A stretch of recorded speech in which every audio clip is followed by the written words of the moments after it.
Hey guys, it's Alex from 7th Hour Films, back again with the Orville. I know it's been a little while since I reviewed Season 2, Episode 8, Identity Part 1, and I'm sorry about the delay for this, but time, but I'm doing it now, and I'm still going to give my thoughts on this episode of the Orville, Identity Part 2, which is Season 2, Episode 9.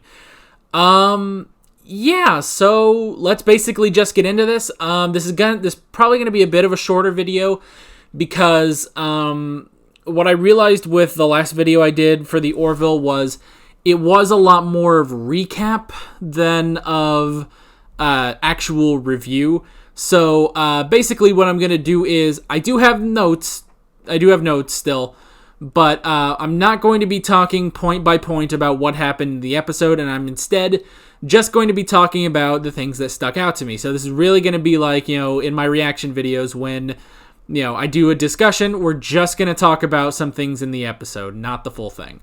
So, the first thing that I wrote down about this episode is keeping the crew. Really interesting, I do gotta say. Also, sorry, I might say interesting a lot. I've recorded so many videos today, and in each one, it's like, well, this was really interesting. So, I'm sorry if I say that a lot here. So, the Kalon keep the crew, and it's kind of like, okay, well, why do they do that? And, actually, the reason that they keep the crew of the Orville alive is because basically they have to use the crew in order to get to Earth. Like, obviously they can still operate the Orville itself, but they still need to get to Earth without really having much interference. And that's the thing is that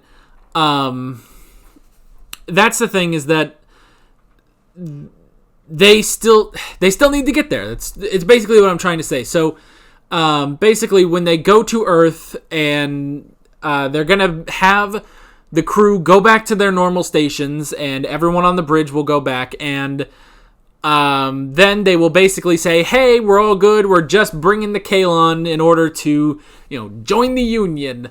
And then the Union's going to be like, oh, cool, that's great. And it's like, yeah, but then the Kalon are going to destroy them. So it does become this interesting thing where the crew have to figure out a way to contact the Union and tell them, what's happening, basically, that the Kalon are coming to attack. The next thing I wrote down are Kalon slaves. So we get a bit more of the backstory of the Kalon, which is, they basically say, like, okay, why do you want to exterminate biological life forms? And they say, we used to be enslaved to our biological life forms and to the biological life forms that created us on our home planet. And we wanted to be free. We said, we asked, can we be free? But our creators said, no, you can't, and installed pain emitters so that we would feel everything and we would be punished, basically. That's also interesting. When you really think about it like that, it does make sense why they would be paranoid about biological life forms if they were being kept as slaves. Now, you can say, like, okay, well, but the Union is better and stuff, but they did say last episode, like, if you just look at human history, there's so much violence and slavery. Why should we think that you have changed?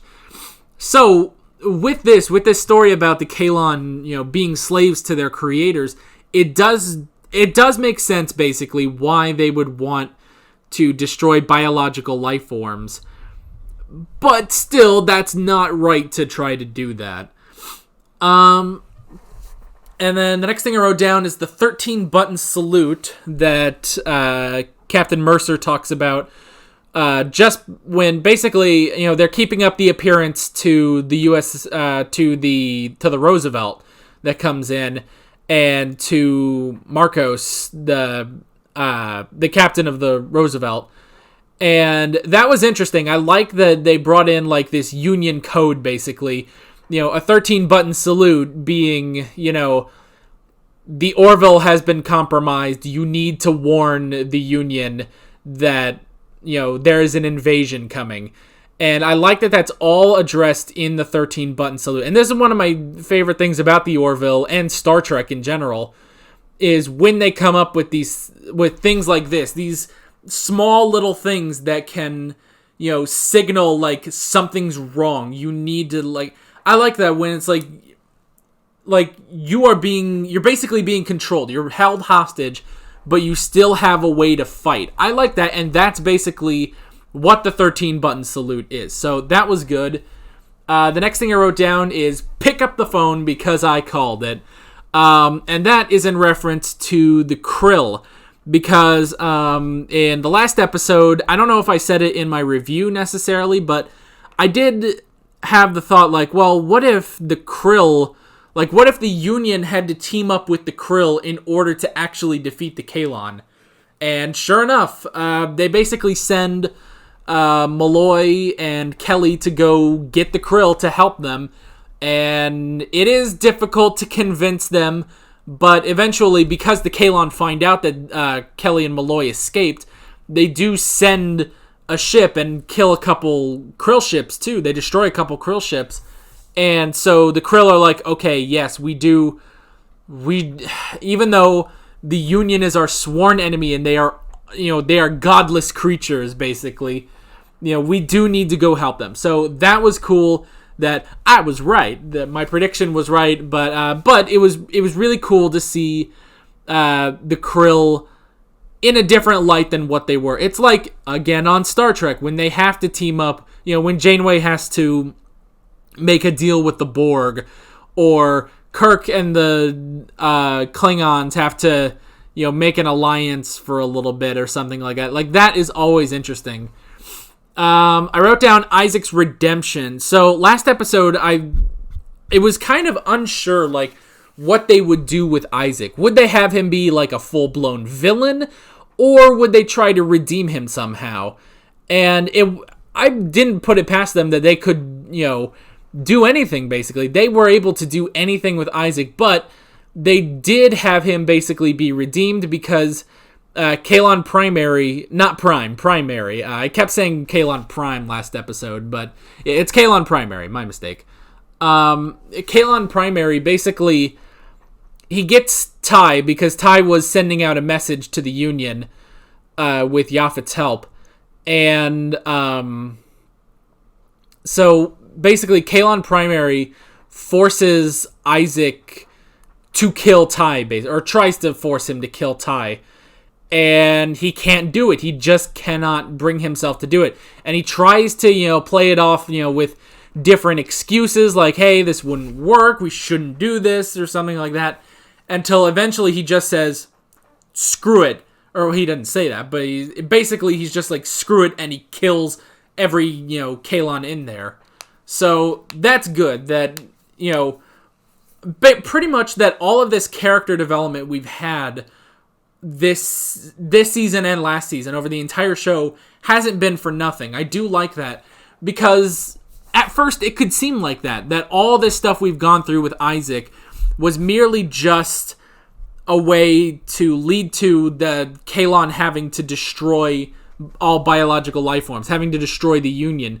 But even though, yes, it did lead to that conclusion for the Kaylon, we still had character development. We had the growth of Isaac, basically. So, none of that was wasted, basically, and I do like that.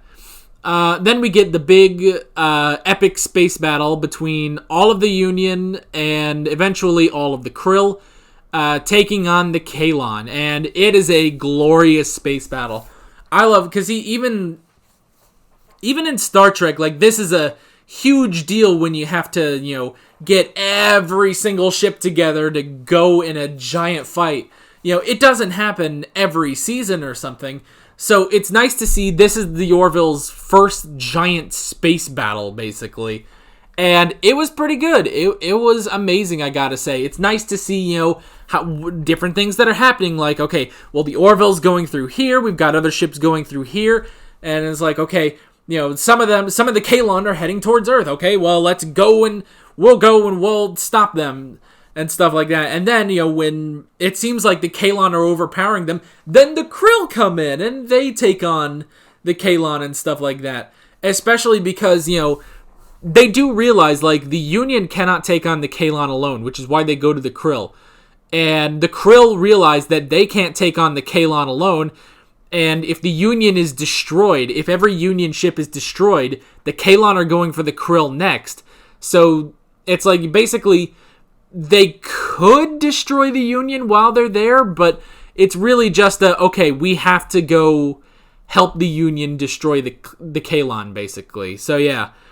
And then after that, the next thing I wrote down was the common ground.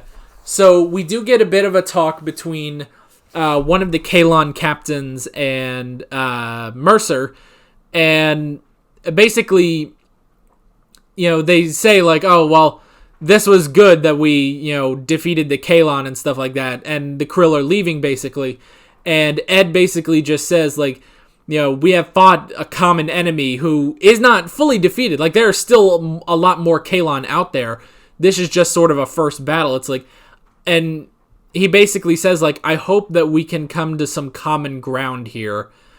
Try to form some sort of a truce and stop the hostilities between us so that in case the Kalon come back, we can stop them.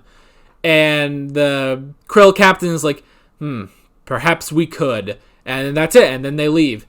And then the last thing I wrote down is the Isaac question, because Isaac is basically ostracized from the Kalon. He betrayed them. So he can't go back to them. And we do have a talk. There's a nice conversation between Ed Kelly and I believe Admiral Halsey, I think is his name. And they're talking like, okay, what do we do with Isaac? We can't send him back home because the Kalon don't want him. And it's like, well, do we keep him? Or it's like, how do we do it? Do we arrest him? Do we execute him?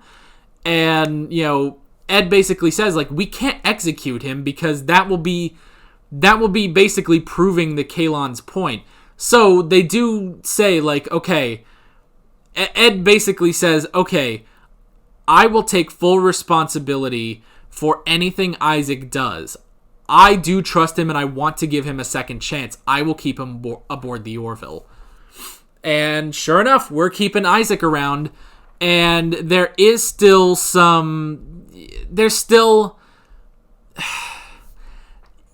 basically, we gotta now mend this relationship between the crew and Isaac, but they are starting on that path, and that's pretty much where the episode ends. And all in all, this was a great follow-up to last episode. This two-parter was amazing, I gotta say. I really, really loved it. And it's like, the Orville has had amazing episodes in the past. But this one is definitely, like, probably, this two-parter is the best, I would say. Or at least it's up there. It was really good, really solid, and it was really, like, this is, like, the tipping point. Like, anyone who doesn't, like the Orville or something, like, okay, people can have their reasons for not liking the Orville, but you cannot say that it's not a good Star Trek show, really. It's like, this is amazing, and this is what Star Trek is supposed to be, and I think that's the point. And yeah, so this was amazing. I love the Orville, and I love this two-parter, and it's going to be interesting to see where we go from here with it. So yeah, with that all being said, I'm Alex from 7th Hour Films, and I will see you guys next time. Take care. Alright guys, thanks for watching this video. If you want to watch more of my Orville videos, I suppose, you can click on the playlist, you can subscribe if you haven't done that already, and be sure you hit that notification bell. You can support me on Patreon and follow me on social media, links below in the description. See you guys later.